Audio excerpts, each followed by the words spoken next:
fait, ce texte, il souffre d'une faute originelle. On n'a pas voulu parler de l'âge.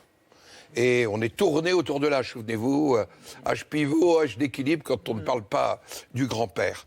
Et au fond, on demande aux députés de voter une réforme qui concerne 14% du PIB, 321 milliards, sans connaître les conséquences financières, sans connaître, il y a 29 ordonnances, comment sera gérée la transition, comment sera adaptée cette réforme à des métiers différents. En fait, on leur demande de voter dans un tunnel. Ça, c'est cette part d'amateurisme et peut-être de manque de respect du Parlement. Voilà pourquoi le Sénat a proposé qu'on lève la procédure accélérée.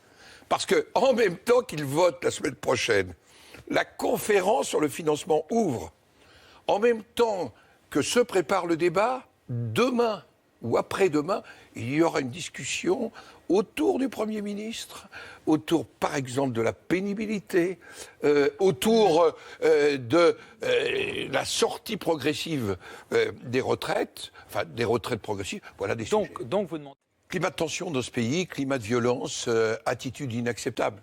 J'ai réagi moi-même sur ce collaborateur parlementaire agressé, je crois que c'est en Seine-Maritime.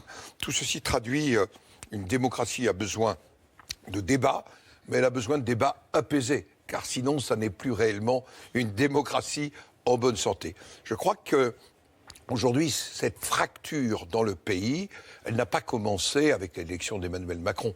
Depuis un certain nombre d'années, je l'écrivais à François Hollande, il y a une partie de notre pays qui se sent plus à la table de la République, qui est à côté, entre métropolisation, financiarisation, mondialisation. Et la priorité pour le président de la République, je lui avais dit un jour, c'est d'être le père de la nation, de rassembler. Et c'est vraiment la préoccupation. J'ai proposé comme vœu aux sénateurs cette année d'être des réducteurs de fractures. C'est-à-dire ceux qui aident par le territoire. Et on voit bien que c'est du territoire qu'on pourra réduire les fractures, et notamment au travers de la nouvelle génération, de la décentralisation. C'est pas un truc techno, c'est faire que ce qu'on peut faire en proximité, on le fasse en proximité. Et il faut qu'on mette fin à la verticalité de la décision.